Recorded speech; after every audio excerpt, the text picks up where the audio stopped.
الحاج محمد اعظم صاحب کی طرف سے مدینہ تجوید القرآن کے نام سے ایک گروپ آن لائن شروع کی گئی، جس میں آن لائن قرآن تجوید کے ساتھ پڑھانے کی ٹریننگ دی جا رہی تھی، جس میں کئی لوگ شامل ہوئے۔ انڈیا کے کونے کونے سے اس میں لوگ شامل ہوئے، جیسے کہ کشمیر، پونا، بنگلور اور مہاراشٹر، کئی جگہوں سے لوگ اس میں شامل ہوئے۔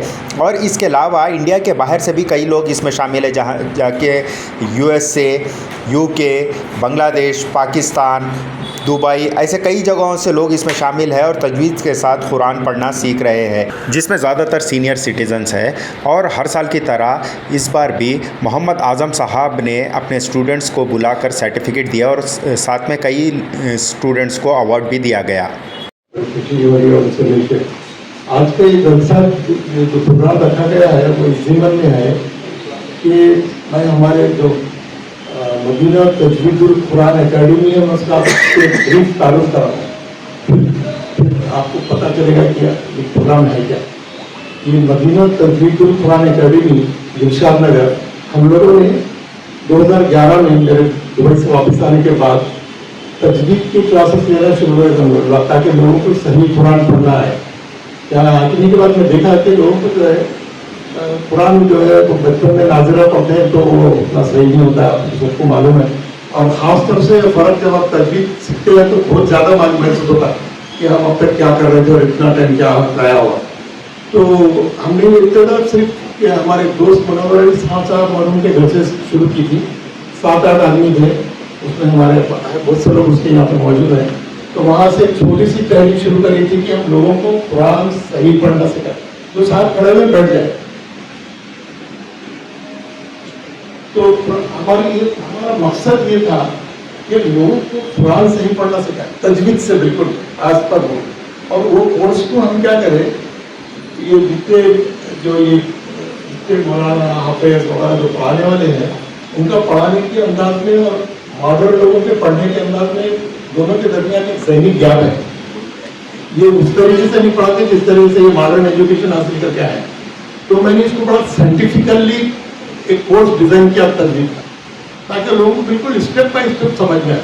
تو آن لائن پڑھانا شروع کرا تو میرا ایسا ہوا کہ کشمیر سے، دلی سے، چھتیس گڑھ سے، ہر ہریانہ سے، یعنی میری کلاس کی آپ لسٹ دیکھیں گے 100 آدمیوں کی تو پریشان ہو جائیں گے، انٹرنیشنل کراؤڈ ہے پورا۔ اور جو ہے بڑا یعنی بہت زبردست چل رہا۔ 19 کے بعد سے میرے بہت زیادہ اسٹوڈنٹس جو ہے فارغ ہو رہے ہیں ابھی تو قریب میں تو۔ اور اس میں موسٹلی جو ہے جو فارغ ہونے والوں میں اب نئے بیچوں میں غور کر رہا تھا، زیادہ تر ڈاکٹرس ہیں، انجینئرس ہیں، اچھی بڑی پوسٹوں والے CEOs، یہ ایسے لوگ آ رہے ہیں جن کو اپنی یعنی کام والی زندگی میں، جو سروس میں تھے تو ان کو بالکل فرصت نہیں۔ یہ سب ریٹائرڈ لوگ ہیں، یا اللہ ماشاء اللہ 10% لوگ کام والے بھی ہیں، ایسی بات نہیں ہے، 10-15% ہے بہت سے IT انجینئر۔ بنگلور کے پورے میرے پاس 50% بنگلور کے IT انجینئرس میری کلاس۔ میں بھی بنگلور گیا تھا، وہاں پہ بھی جلسہ مقرر تھا، سرٹیفکیٹس وغیرہ لے کے ان کو ڈسٹریبیوٹ کر رہا تھا۔ تو لیڈیز جینٹس سبوں کی مقدار سے وہاں ایک ہوٹل میں ہمارا پروگرام تھا۔ اور اسی طریقے سے سری نگر میں میرا اکتوبر میں پروگرام تھا۔ سری نگر میں تو بے تحاشا اسٹوڈنٹ لگے اور بہت شوق سے پڑھتے ہیں وہاں پہ لوگ۔ پہلے میں جتنے لوگوں کو پڑھاتا تھا اسے حیدرآباد کے رہتے تھے، اب میں جتنے لوگوں کو پڑھا رہا ہوں، اگر کلاس میں 80 لوگ ہیں اس میں مشکل سے 7-8 یا 10 لوگ حیدرآباد کے، باقی پورے باہر کے۔ اب اگر میں یہاں پروگرام کرا تو وہ لوگ نہیں آ سکتے۔ آج میرے کو اتنے میسیجز آئے ہوتا ہم نہیں آ سکتے، اتنی دور سے کیسا آنا۔ تو یہاں پہ وہ لوگ آئے ہیں جو حیدرآباد میں رہتے ہیں، جو حیدرآباد سے وہ 10% لوگ ہیں، 10% لوگ ہیں، کیونکہ یا جیسے کچھ پونا سے آئے ہیں، کچھ لاتور سے آئے ہیں، کچھ سوناباد سے آئے ہیں، تھوڑے لوگ ہیں کریم نگر سے، تھوڑے لوگ آئے ہیں۔ رشید صاحب آپ کہاں سے آئے؟ کریم نگر سے آئے ہیں، ایسے بہت سے لوگ ہیں تو کیا ہے 15 نمبر ڈسٹرکٹ سے آئے ہیں، لیکن میجورٹی لوگ جو ہے حیدرآباد کے۔ تو الحمدللہ مجھے بڑی خوشی ہو رہی ہے، یہ میرا چھوٹا سا تعارف تھا۔ اور دوسری بات ہے، آپ لوگ جمع کرنے کا مقصد یہ ہے کہ ان کا سرٹیفکیٹ تو آپ لوگ لے چکے ہیں، اس میں سے بہت سے لوگ، تو آج آپ لوگوں کے پرائزز ڈسٹریبیوشن کے نام سے میں نے آج کا پروگرام رکھا ہے۔ اور میرے کو خوشی ہوگی کہ ہم جب آپ کو ایک کو میں بلاؤں گا اور ہم لوگ یہ اس کو آخری میں رکھیں گے۔